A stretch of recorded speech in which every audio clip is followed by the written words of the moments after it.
My name's Darren L. Johnson, and my brand is Letting Go Cafe. And I have been doing this work for 30 plus years in the area of managing change, organization development. And about 20 years ago, I created a seven-step process for letting go. So my focus is very specific. It is when you decide to make a change in your life and you want to let go of something, I've created a process that would help make that more effective. So for people who are interested in becoming better at letting go, who feel stuck sometimes and can't quite find their way, this is where the Letting Go Cafe is a community where you would be able to find answers to connect with others. And so that's really what the brand is for me. It's called Letting Go Cafe. The website is lettinggocafe.com. And I recently connected with an amazing person that with whom I have great energy. And so her opportunity is something that I'm very excited about. And her brand connects wonderfully like a hand in glove fit with Letting Go Cafe. And so I'm going to pass the baton over to Paula Washington. Hi, everybody. Well, thank you, Yeah. Darren, for introducing me and inviting me on your show today. To introduce myself is very interesting. I've been in business over 30 years now. I was in corporate for 20 years doing training and development. Yes, my name is Paula Washington, and my company's name is Paula Washington Enterprises. I am a strategist, executive, and business coach. I have a background in organizational leadership, but most of all, I have experience in helping leaders make that transition from now to next and bridging that gap between where they are in their career or where they want to go or on their team or in their organization. And then entrepreneurs, sometimes the CEOs get a little fuzzy in their head, get a little fearful and all that kind of stuff. And they need somebody to help to clarify that and Mhm. eliminate the waste. And then let's move into the most productive place you're supposed to be as a CEO. And Yeah. so, with that, I've created a framework called Encore. And this framework has six pillars, which are exit with intention, navigate the new. C is for commitment, communication, and authentic connections. We have O is for opportunities, create, seize, and align them. And R is for relevance, setting realistic, resonant goals that help you move forward and not cause you to get off track and go in all these directions you don't need to be going. And then E is for excellence, your personal trademark. So this Encore framework, I work with women in leadership, women in business, and many others as well. And so that's a little bit about me. Oh, wow. So Encore, that's an acronym. Yes, it is an Yeah. acronym. And Yeah. I have a six pillar framework for reinvention. Whether Mhm. you're using it for yourself, your business, your life. Many times people go through different things in life that they need to rebound. Sometimes they're fearful, like if you've had a major illness and you want to go back out and start working or running your business, you may feel fearful about, how do I do this again? And I've had those experiences in my Mhm. life. And so I know what it's like to say, oh, do I really want to put the energy in and step up and do this again? And the answer is yes. But, you know, now I'm going to go do it and I'm a little nervous. But if I have a structure and a framework, I feel better about that. Yeah. Yeah. And then also, this is the end of the year where we need to consider what relationships we need to exit possibly, or Mhm. what clients we need to let go possibly, Yeah. or maybe I want to change and have an encore career of something that I'm really passionate about and I Mhm. really want to do. That's what exiting with intention is all about in the Okay. encore framework. So Okay. Yeah, I like that. I love that. I love that. And that's a hand in glove fit with the process of letting go. Because if you can't let exactly. go, it's hard for you to transition to the place where, you've got the space to want to do something new and different and something that's going to create a change in your life. So I see where they fit together very well. But Yeah. so let's talk about stories. So for me, letting go cafe or the phrase letting go was a result of something I experienced when I was dealing with the loss of my mom. So there was a situation where she was in the hospital and I had gone to visit her, and this was during the last 2 years of her life. So for those of you who don't know, my mom transitioned in 1992, just a few years ago. And so, and I say that because it feels every day like it just happened. I was very close with her. But there was a period where the last 18 months of her life, she was in the hospital. And I actually went to visit her one day. And so this is what our visits would look like. I would show up at the hospital and I would start asking the nurses, what have they done for her? The doctors, what have they done for her? If her friends came to visit, I had a list of rules that they had to follow before they could talk to my mom. And if my dad, who was a doctor, who worked at the same hospital where she was, if he would come in, I would have a list of questions. Have you done this for mommy? Have you done this for mommy? And so that was the way that my visits were. And one day I went to visit her, and she called me to the bedside, and she said, let me tell you something. She said, you've become a different. You're not the son that I raised. And I was like, whoa, what are you talking about, mom? And she said, you have to let everything be. And when you come in here to visit with me, I want you to focus on me. Focus on what's happening with me. She said, don't talk to the nurses, don't talk to the doctors. Don't try to force your dad to do something. Don't, and I would talk to her about how angry I was because my brother was a doctor who lived in Detroit. And I was like, why doesn't he come to visit more? He's a doctor. He should fix you. And so, long story short, she said to me, I want you to let go of all that. And I want you to focus on being the best son to me that you can be and see what happens. And so it took me about two weeks or so to really grasp her message to me. But when I finally got it, I shifted my focus and I started focusing on her. I would bring her books. I would read to her. I would talk to her. I'd ask her how she's doing. I would tell her about my day. I began to really focus on what was happening in her world with her, not with the nurses and the doctors and my dad and my sister and my brother and all this. It became more about her. And when I did that, the relationship between she and I for the last 18 months of her life just blossomed. And my life changed. It became less stressful because I wasn't spending so much time trying to focus on controlling other folks. I focused on controlling myself through that process. So when she transitioned in December of 1992, I had done everything I could to be the best son to her that I could. And I made a commitment to myself that I would take that message that she gave me, basically letting go, and Mhm. I would wrap something around it and share it with the world. And so that's what led me to Letting Go of Stuff, which is the title of my ebooks, and Letting Go Cafe, which is still an extension of that original concept of letting go. And so that's my story. But for your brand, what's your story, Paula? What You know, led you to the Encore? well, it's a similar story, but it's with some nuances. Mhm. You know, I have been doing training and development for years. We could write a course in a minute. I've got all this material and all this, and I've Mhm. been rolling around with that encore topic for quite some time. In Mhm. 2020, all of my cousins and myself lost our last parent from ages Mhm. 89 to 97. And Mhm. so it wasn't a surprise for any of us. The decisions we had to make were not surprises. I mean, my dad gave me POA, power of attorney, at 35. So, Mhm. and I helped my mom with him for 7 years. So Mhm. anyway, I was already prepared. We had done it once, did it with the grandparents, the whole bit. And so we had a memorial service every month from September to February, as I mentioned.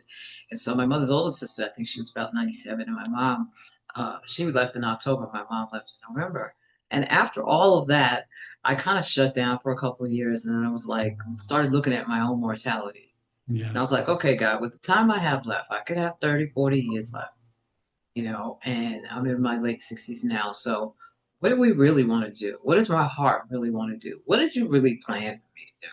Let's just get real here, because I'm not putting out any energy and doing anything at this stage in life. They all Mhm. have passed the baton. They all gave us what, um, we were to receive in those last days. So the whole thing for me was, okay, what am I going to do next? And Encore kept coming back.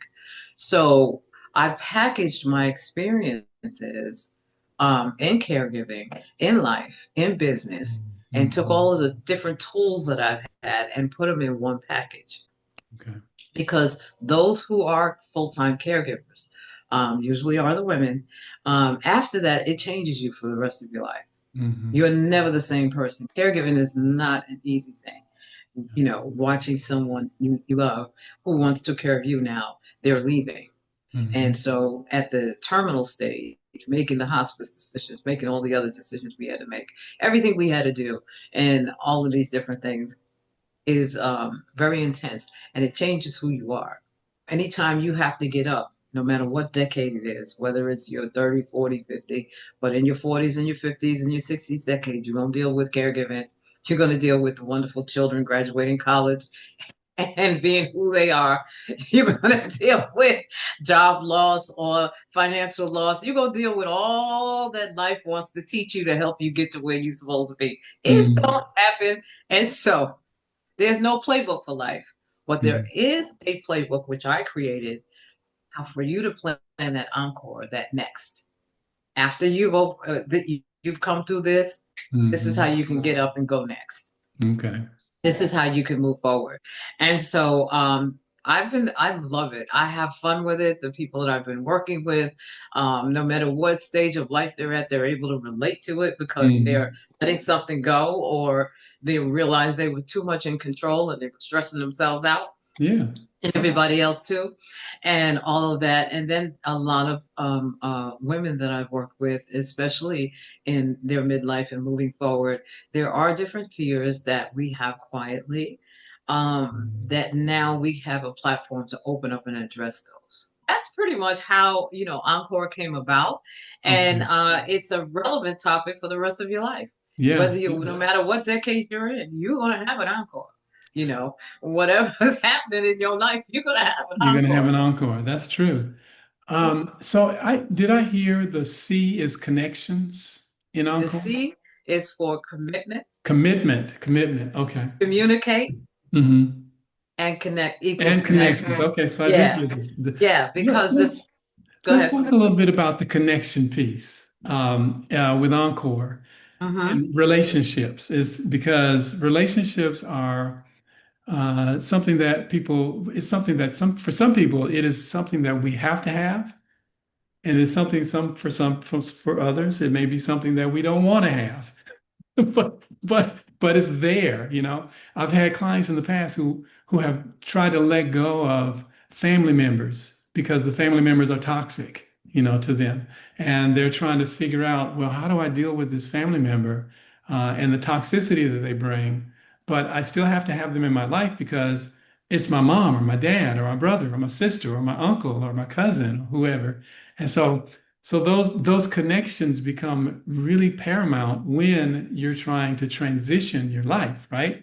And they have huge impacts on how you see yourself and how your emotions emerge as you go through the changes. Because if you're dealing with somebody who's consistently unsupportive, doesn't believe in your dreams, somewhat toxic, and is telling you consistently that you're not worthy, right, or you're not enough, that can be challenging when you decide to transition, whether you're a CEO, right? Or if you are a stay-at-home mom, or if you are an entrepreneur, no matter what role in life you're in, if you're surrounded by someone who is consistently challenging your dreams, challenging your who you are, well, I use the term your who-ness. If they're constantly challenging your who-ness, and causing you to question yourself. And you walk away from an interaction with them, and more times than not, you are feeling bad about yourself. Then how do you handle that? How do you move away from that relationship, yet keep them in your life because they're there. And I've had one situation with a client where it was their child that was toxic and they needed to create separation between themselves and the child, but yet it's their child, you know, they love that child, they want the best for the child, but the child was was very toxic to the parent. And so how she was able to move away from that was very strategic. But with Encore and the notion of connections, how does that fit? Or do I have that bottled correctly? Is that person in your life that is holding you back emotionally and in other ways, keeping you from being able to move forward, or at least trying to, or it may feel like they're trying to, even though that may not be their intent. That's the impact that they're having on you. How does that fit with Encore? Let's talk about a little bit about those relationships. Let's Mm. face it, all of us have been jumped out of the fire and into the frying pan. Yes, All done that. And then we didn't realize testify. when we've done it, we were the fire and the frying pan. Okay. Testify. Yes. So I realized, and I put it in the book, I was the fire and the frying pan. And when I kept doing it this couple of times, I realized the problem isn't them, the problem's me. So I need to get myself together. Mm, So when we mm, look at commitment, our commitment is not to the individual. Our commitment is to ourselves, mm. and our commitment is to purpose and the intention of the relationship. Yeah. Now, as a parent, I am a parent. And yes, our children go slam off crazy, but so did we. All right. So I am committed to being your mother, and I'm setting boundaries in how I do that. I make sure that I communicate the way I need to communicate so that you clearly understand where I'm coming from Mhm, without meeting your energy or triggering your crazy, and mhm. vice versa. Now, I'll never know what you're going through or what you're feeling unless you communicate it. So, being discerning about how we navigate that. So, really, when you're looking at commitment, communication, and connections, when you commit and you communicate, it equals authentic relationships. Even if authentic connections and relationships, even if the person has issues and they have challenges in their own life, usually Mhm. hurt people. So they're striking back and going off, not because it has anything to do with you, it has to do with them. Yeah. So, kindness in the sense of, okay, I check on you once a week. I may not call you, I'll just send you a text or whatever it is that you want to do to keep that door open, but yet also protect your spirit as well, Yeah. And then in the workplace, you're going to have toxic people. They're supposed to be there to challenge you to change. It's either you let them go or you this or that. And if you're not Mhm. able to let somebody go or cut somebody off, which Yeah. I was very good at in the past, I realized that was not the case because I didn't learn the lesson. Yeah. Yeah. So we can't cut them off because we're tied to them in one form of relation type of relationship. Mhm. But from a standpoint of friendship, in that relationship, we cannot do that Yeah. because it's not going to work. So then we stay in the role we're in and we Mm. communicate from that role and that area of concern and area of compassion, but we cut off all the other stuff of manipulation and all the crazy that Yeah. gets attached to that. And when they're in their bag, okay, this isn't a good time to talk. I do understand that. I wish you have a good day, and you know, if you need anything, just let me know. And then Yeah. you walk away. Yeah. In business, it's the same thing. You have employees that no matter what you do, they're going to tell you they're going to lie or they're not going to do it. Mhm. So then, how do you work in that team with that individual? Well, that individual may need to work with another team leader that has more patience, that may Mhm. have a background in psychology or a teacher or something like that, Mhm. that understands how to handle that individual to get them to not only be more productive and performative for themselves, but to understand their emotions of leading them. And that is not acceptable in the workplace and get some help Yeah. or learn how to manage their emotions. They may not Mm. know how. And a Yeah. lot of people haven't. We have a lot of people in adult bodies and they're still immature emotionally as children. Mhm. And so you have these people that you're working with on a day to day basis. So all of us are growing up. We're all trying to figure it out. But there are some people that don't even know they need to figure it out. Yeah. And Yeah. so that individual, if we're committed to the role, if we're committed to what we said we were going to do, or how we said we were going to interact with you, then we must communicate and lead you in the direction and how this relationship is going to be authentically connected. That's Hmm. in a negative way. And then in a positive way, you automatically draw the quality relationships you're looking for in relationships and resources and what have you. So that's how that Mm. works. Yeah. There are a couple of things you mentioned I want to expound upon. One is forgiving oneself. You didn't use those words, but Mhm. essentially what you described was being able to forgive yourself for um, perhaps putting yourself in a situation where you lost sight of your goal or your vision or where you want to go. And And so I that we think, created the crazy. I got to forgive myself for my stupid stuff. yeah, Okay. yeah, yeah. Yeah. And then I forgive myself. All of us have a need to be needed. All of us Mm, want you to get it, especially those mm, of us who teach. We want people mm, to get it. And we keep trying to make them get something.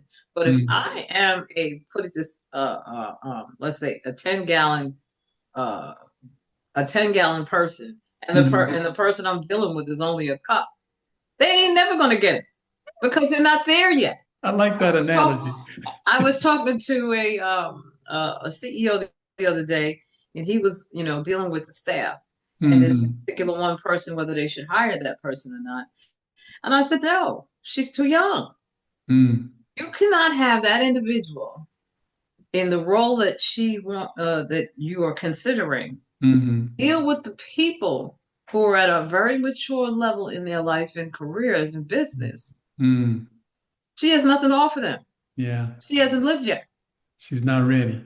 She's not ready. Yeah. So you have to look at what the people that need to be served, what they need, and the type of individual that they need. That's where we have to look at reality and be realistic. Okay, their cup isn't full yet. Hmm. They ain't even half full. They haven't got there. Okay, Yeah. so you can't put that cup in front of a gallon. It ain't gonna work. It's You just not know, gonna work. when I hear you that example, I think about years ago, I got hired into General Motors, right? And I was in my early 20s, and I Uh-huh. came on to General Motors as a manager, and I Uh-huh. had 256 people ultimately with about 20 or 30 people that reported directly to me, and they were all the vast majority of them had been at General Motors for at least 25, 30 years. And here Okay. I come, coming Mm-hmm. fresh out of what GM considered leadership development, Mm-hmm. schools, right? Yeah. And so they plopped me down at in this area of the plant where I've got all of these people that I'm responsible for, and I'm 24, 25, maybe I was 26, I was 26 years old. And I once had one of my employees, I asked him to do something, and he looked at and he said, let me see the back of your ears. I was like, well, I didn't, and I was so young, I didn't even get what he was saying. He said, let me see Uh-uh. how wet they are. Hold on, let me look back. So his point was, I was still, wet behind the ears, and I didn't understand the relationships that they all had, but certainly didn't understand how to lead this group of people who had way more experience than me. So what was my strategy? What did I do? In that situation, it happened organically. I didn't know that I was doing the right thing when I did it, but obviously it was a good move.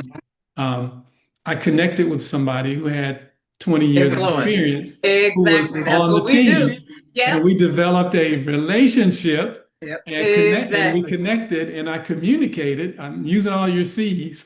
Uh-huh. And I communicated with that person what my concerns were and why I needed to have this relationship. And I asked them for their permission to Mm-hmm. connect. And so as a result, when I had challenges, I could go to that person and that person Mm-hmm. actually helped me. And so that's how I was able to overcome that. And it took a while. It took about 9 months or so for me to build up the credibility with the team, Mm-hmm. especially after I was challenged so much by the older employees in terms of my how much I knew, how much I understood. So I got busy. I started learning about the processes that in the Mhm. area where we were responsible. I started learning about the history of General Motors. I started learning about unions and how they work. And I probably became a pain in the side of this person who agreed to partner with me. But that's how I overcame it, was to develop that relationship. And so to your Mhm. point, we have to find ways to actually successfully rise up when we get into a situation where, let's say he does hire that young lady that you suggested and she comes into that role, then she's got to figure out how to make it work for her. And she can't lean on the team to make them responsible for her success. She's got to figure that out on her own. And so that's what came to mind when I was listening to your story about, you know. Yeah.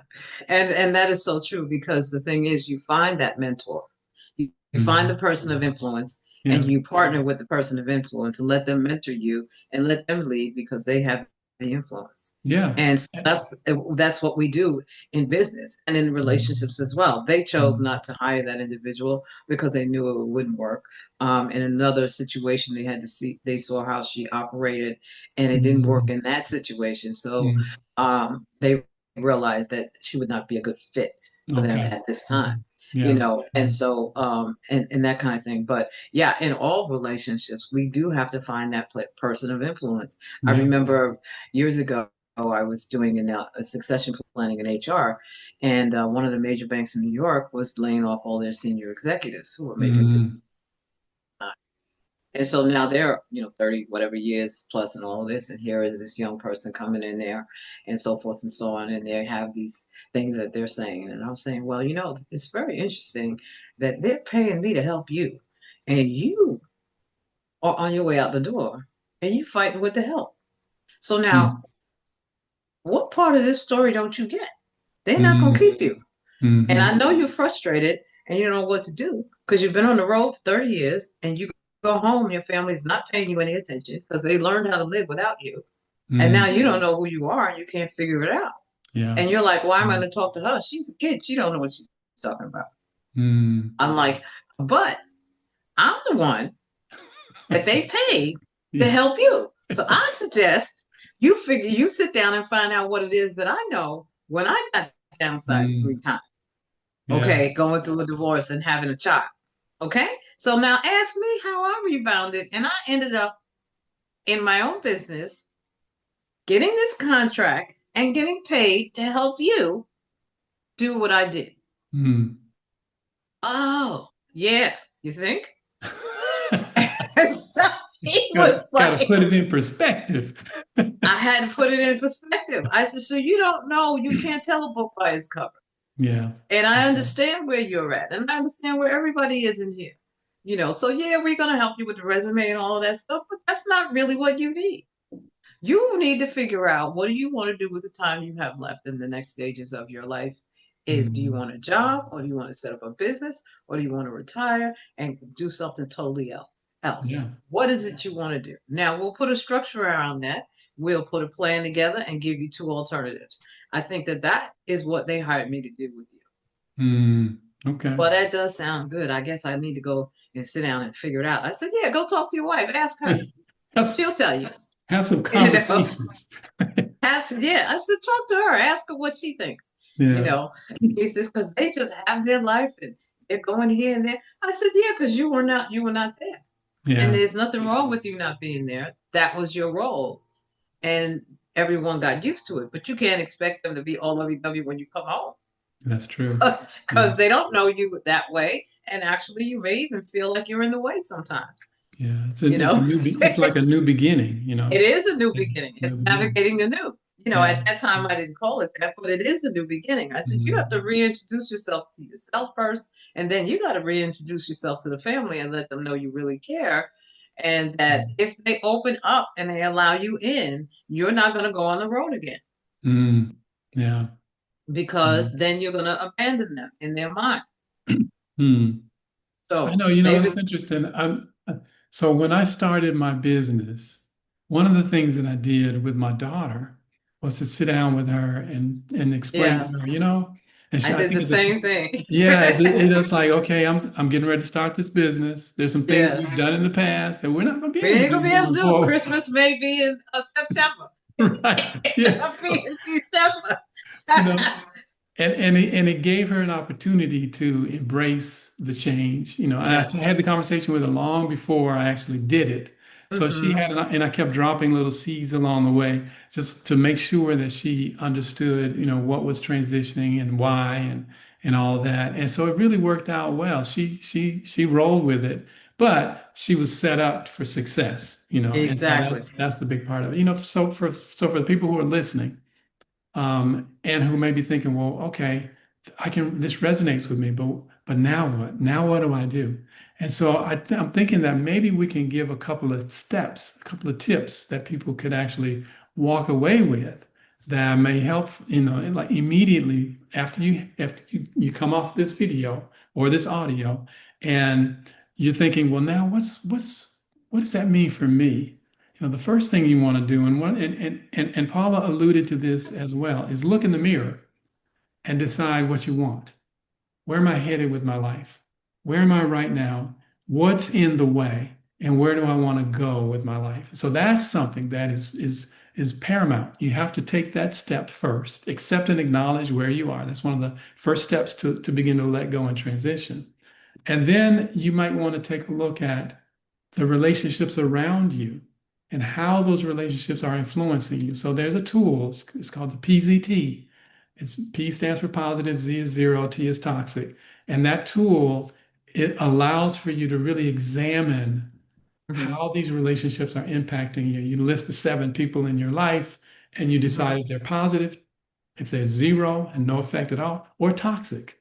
Hmm. And once you decide, then there's a form of communicating, connecting with those folks to kind of help them understand where they are in your life and where you are now going to be in their life and how to move forward. So those are 2 things that you can do right away that will help open the door for you to be able to move forward. And Paula, what are some other things that they can do relative to Encore that immediately right after this podcast or this video they can actually step into?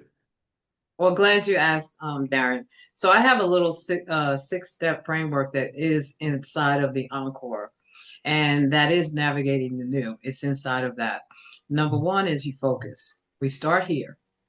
Where are you now? Whether you're leaving the job, you plan to leave the job 2, 3 years or one, or you're post retirement, you're bored from post because you retired and you're like, there's more to life than this.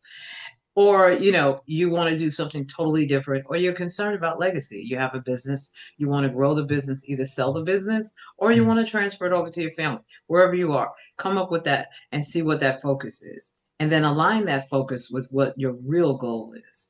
Then, two, you want to do a strategic inventory and assess everything. Look at your money, look at what you feel comfortable investing in your new venture or direction. Mhm. Look at what you've already invested and where all your assets are, and make sure those things are secure. Mhm. Also, communicate with the family or whomever is going to be affected by this change. Now, you're going to celebrate your wins, the new things that you're planning, and how excited you are, and make sure that they're in front of you. I still use the whiteboard, I still use the post-its and all that kind of stuff. You need to have that in front of you because when those times get lean, you're going to you need something to look at.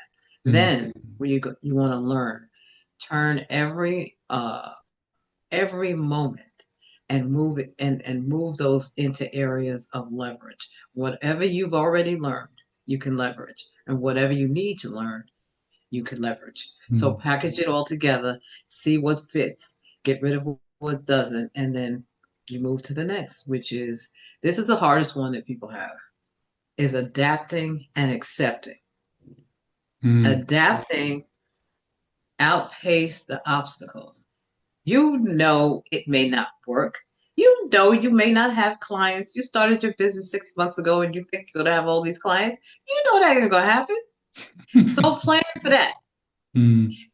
Don't get disappointed or discouraged when people tell you no. You know that's how it's gonna be. Okay, if you're looking to leave the job, you know before you get ready to go, everything's gonna get heated to push you out early. but you got a plan. You stick to your plan Mm. unless they give you a package, and you're glad to walk out the door. So be flexible. Recognize that obstacles are going to be there, and they're supposed to be because they're challenging you to change, to rise up to another level. You have to walk in acceptance. I can't change this. I'm accept what is, but I'm going to come up with a strategy on how to work around it or whatever I need to do to reset, get my head together so that I can keep going because I got a focus in mind. And as long as I keep that focus in mind and I'm clear as all the other steps, and Mm. I look at my celebration board because that's the thing that helps me stay on track, you know, and I'm working my tools along the way, I can exit on Yeah. my own terms. And so the other piece in that is to be honest with yourself, That's right. about where you are, what Hmm. you bring, and your vision and where you want to go. And so being honest with yourself. I know sometimes we can convince ourselves that we are Superman or Superwoman when in fact Exactly. when in fact we're Batman or Batwoman. So, Exactly. still a And then the thing about superhero, still a exactly superhero, but hero, we got but superpowers, but guess what? You know what? There's one Clark Kent. You just be who you need to be for you. You know, all that yes, lying that's and right. all that deceiving and all the only thing about deception is deceit. All Yeah, of that lying to yourself and all that crazy stuff we did that's when right. we were younger, you put that's fine. I don't have time for that now.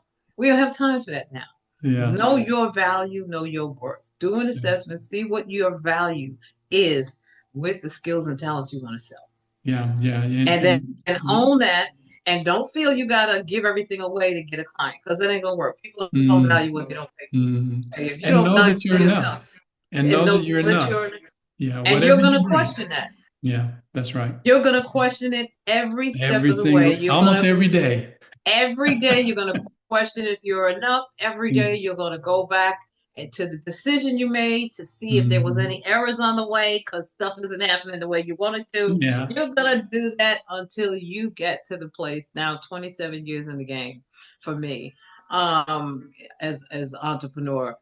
And when I do a new venture, guess what? I Mm. don't have confidence for the new venture yet because I've never done it before. Yeah. So I give myself the grace and the Mm. permission to relax and be uncomfortable Yeah. because I haven't done it before. I bet on myself and I win every time. So I'm gonna bet that this will win. Mm. I've already Yeah. created an exit strategy in case it doesn't. So Hmm. now, since I already got that done, let's just try it out, see what happens. Yeah. I think about Napoleon Hill. Napoleon Hill, he was around years ago. He's in the 1930s. But one of the things that he used to talk about, and his book is Think and Grow Rich, But one of the Mhm. things that he used to talk about is how it's important for us to walk as if we already are.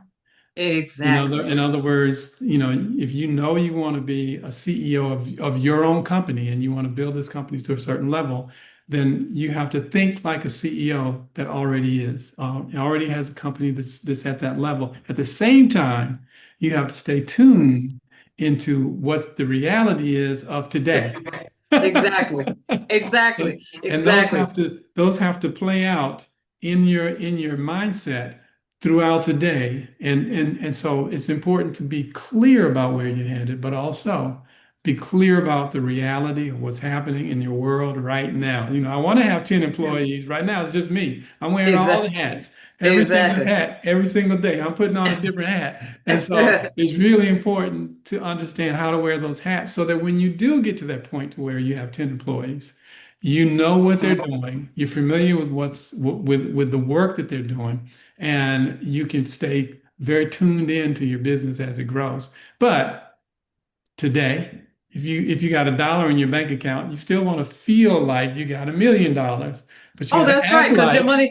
you got to Exactly. act like you just have $1. That's one of the Exactly. things that resonates with me when I listen to you share your steps, is Hmm. thinking about and being clear about accepting where you are right now, but still having that vision for where you want to go and balancing your focus on those. Because if you focus too much on what you don't have, right, you end up with that. If you Exactly. focus too much on where you want to go, but you don't connect to the reality of where you currently are, then you end up in the dreamer category. Exactly. So you got to And, find that balance, between the two. yes, Now, it's how can people get the Encore? How can people access Encore? well, they could go on paulawashington.com Okay. and they can order the book Hmm. on paulawashington.com. They can actually set up a discovery call for 30 minutes, and that's free. You also can go on amazon.com and purchase the Encore Playbook by Paula Washington. So it's there as well. You can check me out on my LinkedIn, Paula Washington MBA, Mhm. MS.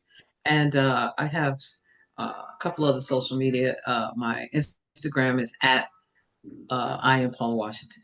Okay, perfect. Thank you. And for people who are watching this, those links will be in the description down below. Just FYI. And for me, it's lettinggocafe.com.